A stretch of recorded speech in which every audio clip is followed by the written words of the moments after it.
In a tranquil park, bathed in the twilight's golden embrace, an elderly black veteran steps forward, a shield for a terrified teenager facing a relentless officer.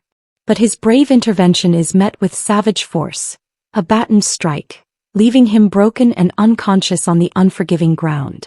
The devastating news shatters his son Jerome, who rushes to his father's side, unearthing a dark truth.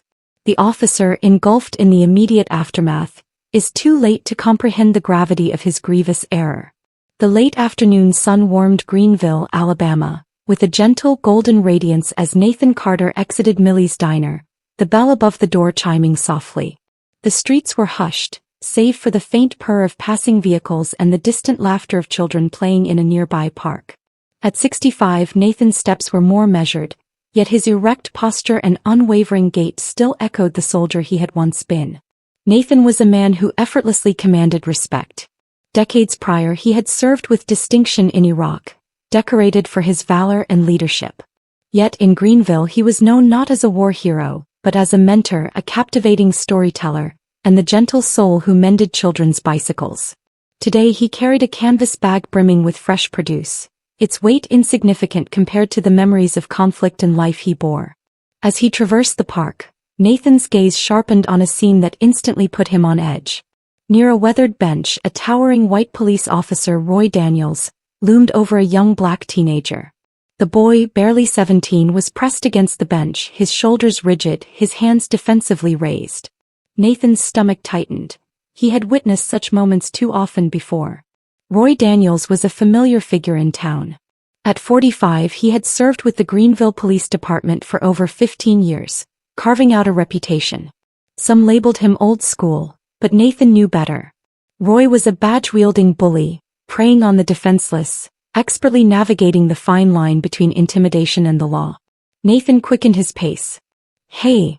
Nathan's voice, steady yet firm, cut through the air. "Is there a problem here?" Roy spun around, and the moment his eyes landed on Nathan, his lips curled into a sneer. "This isn't your concern, old man," Roy retorted, his voice dripping with the arrogance born of unchecked authority. Nathan didn't waver. He squared his shoulders, bridging the gap between them. The boy, his eyes wide with terror, looked at Nathan like a drowning man grasping for a lifeline. "It is my concern when I witness harassment," Nathan stated calmly. "Let the boy go. He's not harming anyone." Roy's face darkened. "You don't dictate how I do my job." He jabbed a finger toward Nathan. "Back off before you land yourself in trouble." Nathan's pulse quickened, but he maintained his composure. "I've faced trouble before, son. Do you truly believe you intimidate me?" The burgeoning crowd murmured, their phones already recording. Nathan, unaware, was being captured in shaky footage that would soon ignite a social media firestorm. Roy stepped closer, his hand resting on his baton's grip. "You're obstructing police business," he snarled. "And you're abusing your authority," Nathan countered. "Release the boy or I'll ensure your superior hears about this." It unfolded swiftly, more rapidly than Nathan anticipated. Roy shoved Nathan forcefully in the chest, sending him reeling back. But before Nathan could react, Roy's baton swung. It cracked against Nathan's side, a sharp jolt of agony searing his ribs. The crowd gasped, a woman shrieked. Nathan stumbled but remained upright. Years of discipline anchored him. He raised his hands, displaying no aggression, but Roy's face was now flushed with fury. He swung again, higher this time. The baton struck Nathan's head and his vision swam. Nathan crumpled to the ground, his sight dimming as blood trickled from his temple. The last image he registered before darkness consumed him was the teenager fleeing, tears streaking his face. The park dissolved into pandemonium. Bystanders cried out, someone screamed for an ambulance. Phones recorded every terrifying second. The blood staining the pavement, the shock dawning on Roy's face as he realized his actions, and the panic in his voice as he radioed for backup, desperate to control the narrative before it spiraled. Jerome Carter stood at the head of a lengthy conference table, his presence commanding the room. At 42, Jerome was among Alabama's most influential legal figures, serving as the state's attorney general. His reputation was forged on integrity, unwavering resolve, and a profound conviction in justice. The walls of his office were adorned with accolades, photographs of him alongside governors and activists, and newspaper clippings celebrating his major victories. Yet Jerome never allowed these to define him. For him, justice wasn't about headlines, but about those unable to advocate for themselves. Reform doesn't materialize overnight, Jerome declared to the policymakers seated around the table, but it must commence somewhere, and I'll be damned if we squander this opportunity. The room erupted in applause, but Jerome's assistant, Sarah, slipped in through a side door, her face ashen. Jerome's eyes immediately met hers. "What is it?" he asked, his voice hushed. "You need to take this," Sarah whispered, extending his phone. "It's about your father." Jerome's heart plummeted. He stepped out of the room, his hand tightly gripping the phone. "This is Jerome Carter." The voice on the other end was trembling. "Mr. Carter, this is Nurse Kelly from Greenville Memorial Hospital. Your father, Nathan Carter, was admitted approximately 30 minutes ago. He sustained severe head trauma. He's unconscious and we require your immediate presence." The words struck Jerome like a physical blow.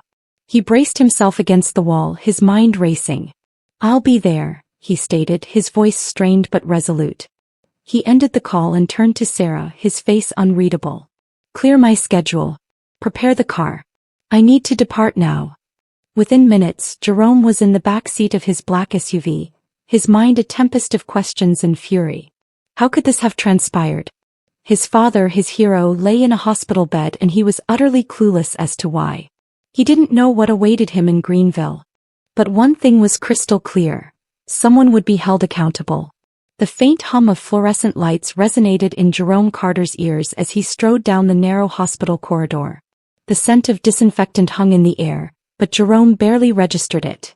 His polished shoes clicked against the tiled floor, the sound echoing in the otherwise silent space. Nurses and doctors moved briskly past him, their hurried footsteps mirroring the chaotic rhythm of his own pounding heart. He hadn't ceased moving since his arrival in Greenville. The moment he stepped from the SUV into the hospital, his focus narrowed to a singular purpose. His father, Nathan Carter. The image of his father, the most formidable man Jerome had ever known, lying battered and motionless in a hospital bed, was a reality Jerome was ill-prepared to confront. But it was undeniably real. A nurse guided him to room 214. "He's stable for now," she murmured, her eyes filled with empathy, "but the trauma to his head caused significant swelling. We've managed to stabilize his vitals, but he's unresponsive."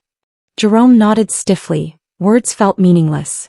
When he stepped inside, the sight of Nathan halted him.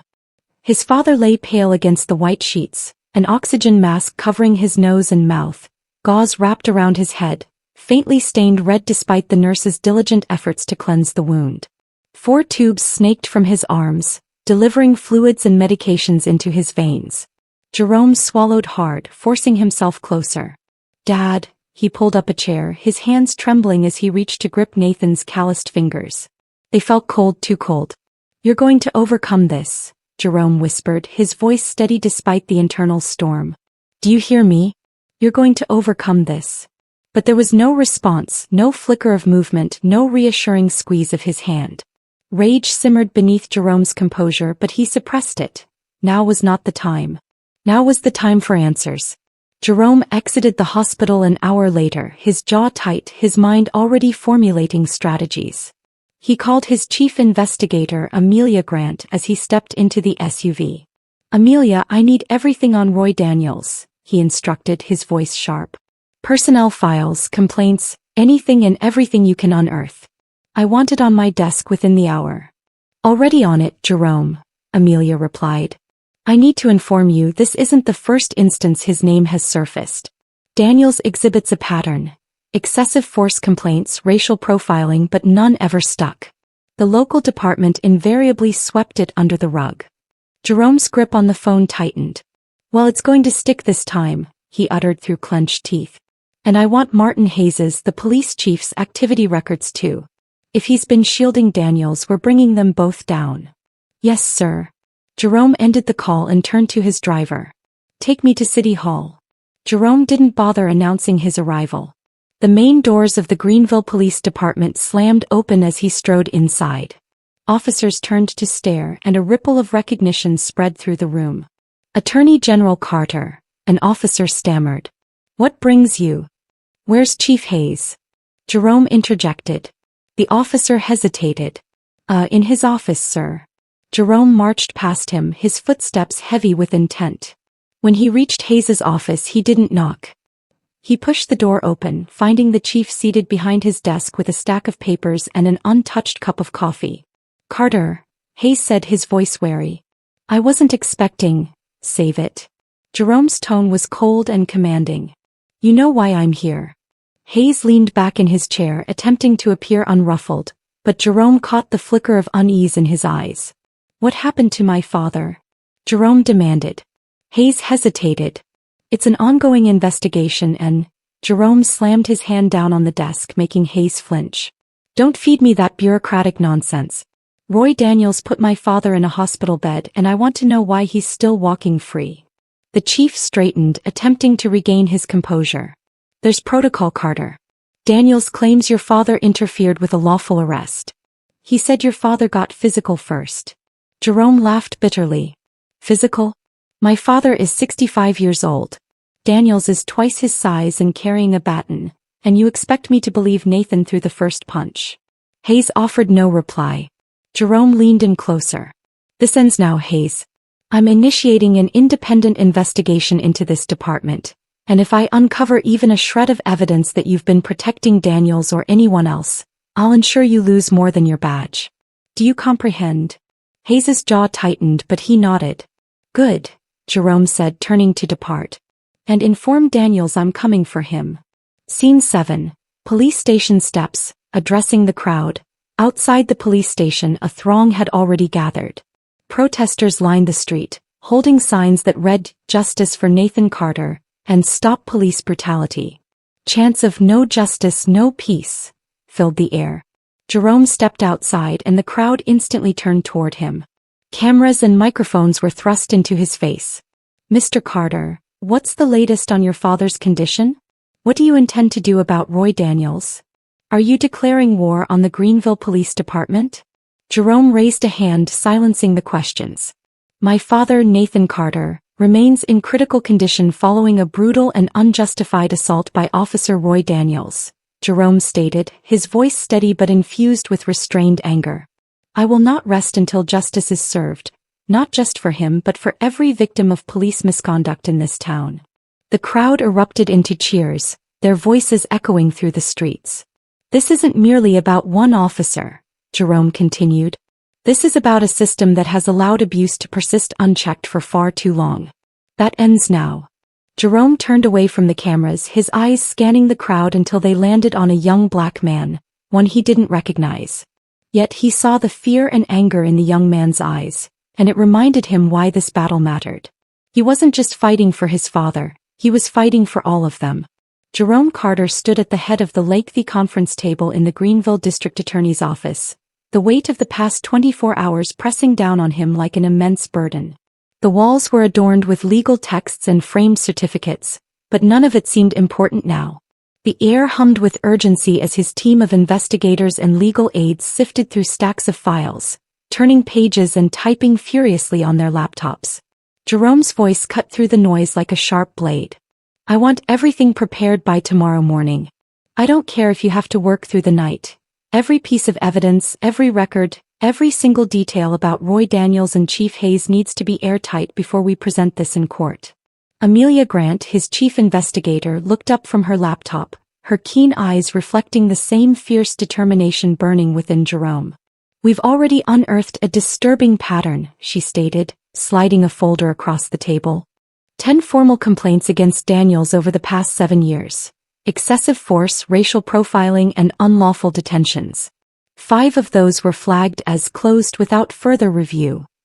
Jerome opened the folder, his eyes scanning the pages. The faces of the victims stared back at him. Young black men and women, their statements filled with fear, frustration, and anger. "How many of these were concealed?" Jerome asked, his voice strained. "Too many," Amelia replied. "And it worsens. Daniels was promoted twice during that period, both times after incidents where his actions were questioned but never investigated." Jerome clenched his jaw. "And Hayes approved every promotion?" Amelia nodded. The chief's fingerprints are all over this. We're dealing with a systemic cover-up. Daniels wasn't just protected, he was rewarded. Jerome slammed the folder shut, his frustration boiling over. This ends now, he declared firmly. No more delays, no more excuses. Daniels will face justice, and so will everyone who shielded him. The following morning, Jerome's team filed the official charges against Roy Daniels. Aggravated assault, abuse of authority, and obstruction of justice.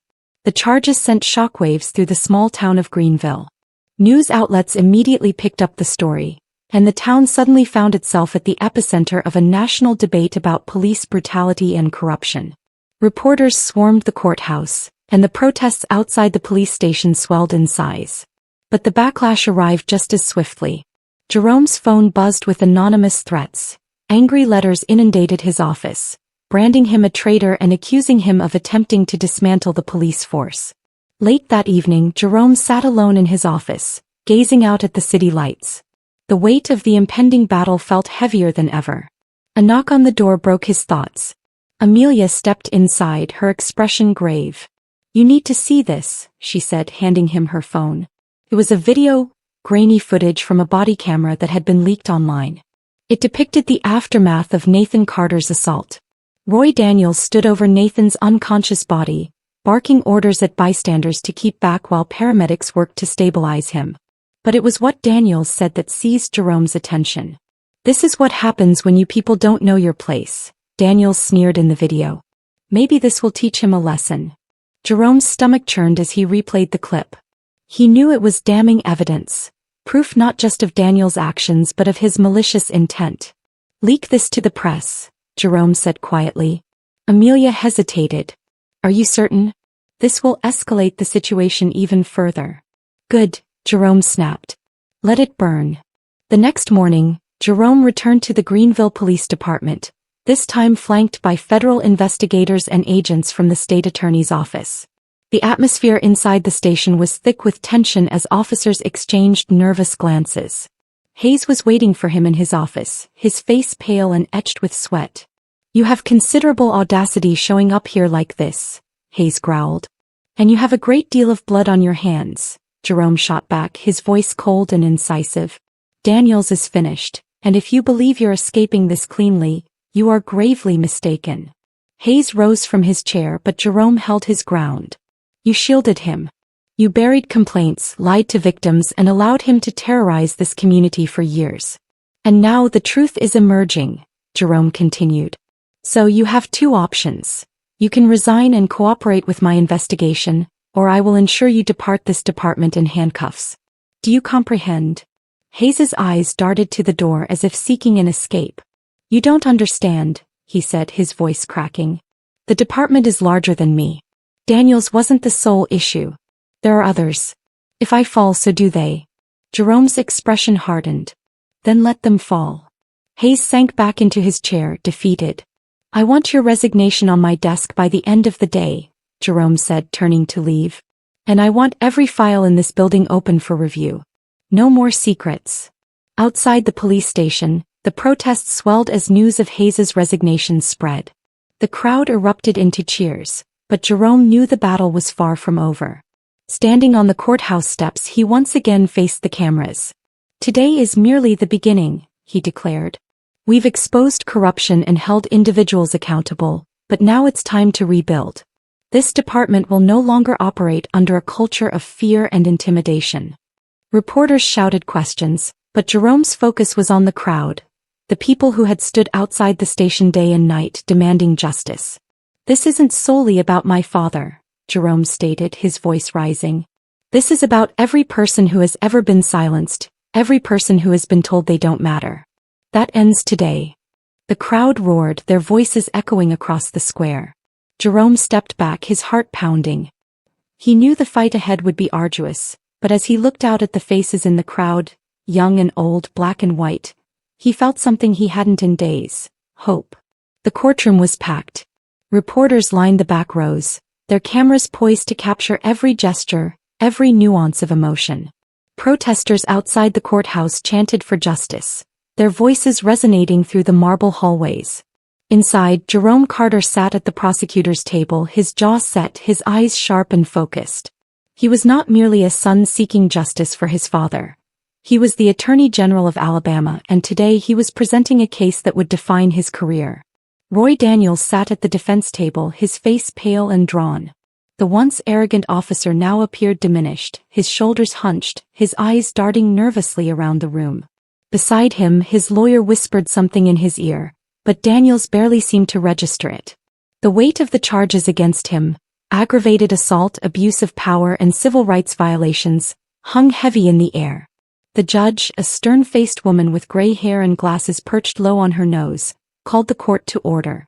"Mr. Carter," she said, her voice steady, "you may begin." Jerome stood, buttoning his suit jacket as he approached the jury. "Ladies and gentlemen," he commenced, his voice calm yet commanding, "this case transcends one man's actions. It concerns a system that has failed, a system that enabled Officer Roy Daniels to operate with impunity for years, shielded by a culture of silence and corruption." He turned to the jury, allowing his words to sink in. "My father, Nathan Carter, is not merely a victim in this case. He is a symbol, a man who served his country, defended its liberties, and believed in the promise of justice. Yet when he intervened to protect a young man from racial harassment, he was brutally attacked by the very institution sworn to protect him." Jerome walked toward the defense table, gesturing toward Daniels. The defendant, Roy Daniels, abused his badge, his power, and his authority. He did not perceive Nathan Carter as a citizen deserving respect.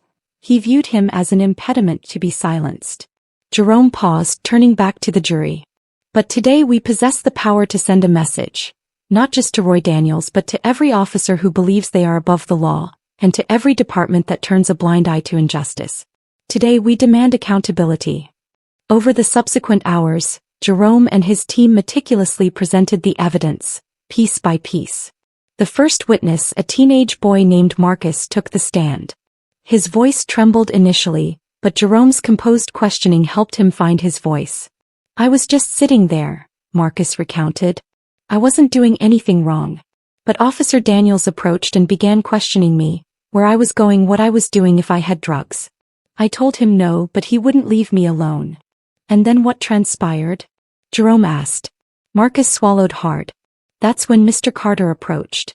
He informed the officer I wasn't doing anything wrong. He tried to de-escalate the situation." "And what did Officer Daniels do?" "He shoved Mr. Carter," Marcus said, his voice cracking. "He just hit him hard. And then he wouldn't stop." Jerome allowed the silence to linger, letting the jury absorb the gravity of Marcus's testimony. The next witness was the paramedic who treated Nathan at the scene. "We discovered Mr. Carter unconscious with severe head trauma," she stated. "We had to stabilize him immediately. Had we not arrived when we did, he might not have survived." Jerome turned to the jury again. "This wasn't merely a skirmish," he declared. "It was a brutal assault that left an innocent man fighting for his life." The defense attempted to manipulate the narrative. Daniels's lawyer asserted that Nathan Carter had been aggressive, that he had interfered with police work, and that Daniels had acted in self-defense. But Jerome was prepared. He presented body camera footage that contradicted Daniels's statements, showing Nathan standing calmly with his hands raised before Daniels struck him. He exposed internal police records proving Daniels possessed a long history of excessive force complaints that had been disregarded. And he called former officers to the stand, officers who had left the department in disgust at its corrupt culture. One of them, a retired sergeant, testified, "Roy Daniels was protected. Complaints were buried. Witnesses were intimidated. And officers who spoke out were forced out." The jury listened intently, their faces darkening as the evidence mounted. After days of testimony and arguments, the jury deliberated for less than 3 hours. When they returned, the room fell silent. The foreman stood and cleared his throat. "We, the jury, find the defendant Roy Daniels guilty on all charges." A wave of emotion swept through the courtroom. Jerome closed his eyes, exhaling deeply as relief washed over him. Daniels slumped in his chair, his head bowed low. Outside, the crowd erupted into cheers. Protesters embraced, tears streaming down their faces. Signs that read "Justice for Nathan Carter" waved in the air. Jerome stepped outside to address the press, his voice strong despite the exhaustion he felt. "This verdict is not the conclusion," he declared. "It is the dawn of a long journey toward reform. We will persist in this fight, not only for my father but for every individual who has been denied justice. Change is imminent." The repercussions of the trial were immediate. Martin Hayes, the police chief, resigned in disgrace and was subsequently charged with conspiracy and obstruction of justice. Several other officers were suspended or terminated as investigations broadened. Jerome pressed forward with reforms, establishing independent oversight committees to monitor police conduct and implementing mandatory training programs on racial sensitivity and de-escalation techniques. And Nathan Carter? He awoke. His recovery was arduous, but he faced it with the same unwavering determination that had characterized his life. At a press conference weeks later, he stood beside his son, a cane in one hand and a microphone in the other. "I stand here today," Nathan stated, his voice steady, "because my son refused to yield, because this community refused to remain silent. We cannot undo what has been done, but we can ensure it never recurs." The crowd erupted into applause. Jerome smiled, placing a hand on his father's shoulder. The fight wasn't over, but they had won a crucial battle and they were far from finished. The sun ascended slowly over Greenville, Alabama, casting a golden glow across the courthouse steps. The town square, once a nexus of protests and outrage, now exuded an air of reflection and renewal. Banners demanding justice had been replaced by symbols of unity, messages of hope and steadfast resolve. Months had passed since the trial of Roy Daniels concluded with a guilty verdict, yet the struggle for reform was far from complete. Jerome Carter stood at the podium before a gathered crowd for the unveiling of a memorial dedicated to victims of police violence. At his side stood Nathan Carter, leaning gently on his cane but standing tall, his presence a testament to survival and resilience. The crowd hushed as Jerome stepped forward, his sharp suit immaculate, his expression resolute. "Good morning," Jerome began, his voice clear and steady, carrying the weight of the journey they had all undertaken together. "Today is not merely about remembrance. It's about recognition of the pain this community has endured, the battles we have fought, and the hope we have forged from the ashes of injustice." He surveyed the crowd, spotting familiar faces. Marcus, the young man his father had defended that day in the park, now volunteering for community outreach programs. Lisa, the barista who had live-streamed the incident, standing with a camera in hand, ready to capture another historic moment. Even Charlie Reed, a former officer who had testified against Roy Daniels and now served as a youth mentor, stood near the front, his eyes filled with purpose. "This monument," Jerome continued, gesturing to the sleek black stone behind him, etched with the names of those whose lives had been affected by police violence, "is not just a tribute to those we lost. It's a reminder that change is achievable, but only if we fight for it together." The crowd applauded, but Jerome raised his hand, indicating he wasn't finished. "In the wake of my father's attack, we unearthed painful but necessary truths," Jerome stated. "We exposed corruption that had festered in this town for decades. We faced opposition, threats, and attempts to silence us, but we did not falter." His eyes scanned the crowd, landing on the new police chief, Erica Miles, an African-American woman and a reform advocate whom Jerome had personally recommended for the position. She nodded firmly, a visible reminder of the change already taking root. "Today, Greenville boasts a new police department, one built on accountability, transparency, and service," Jerome declared. "With independent oversight committees, body camera mandates, and mandatory de-escalation training, we've established a framework that ensures no one, no officer, no official, is above the law." Applause rippled through the crowd as Jerome's words resonated. "But reform doesn't end here," Jerome added. "We've enacted statewide legislation to protect whistleblowers, augment funding for community policing programs, and establish a database to track complaints against officers, ensuring repeat offenders like Roy Daniels can never again conceal their actions." The crowd's applause gave way to silence as Nathan Carter approached the microphone. The lines on his face spoke of hardship, yet his voice carried the strength of a man who had confronted the worst and chosen to persevere. "I don't stand here today because I am strong," Nathan began, his deep voice echoing off the buildings surrounding the square.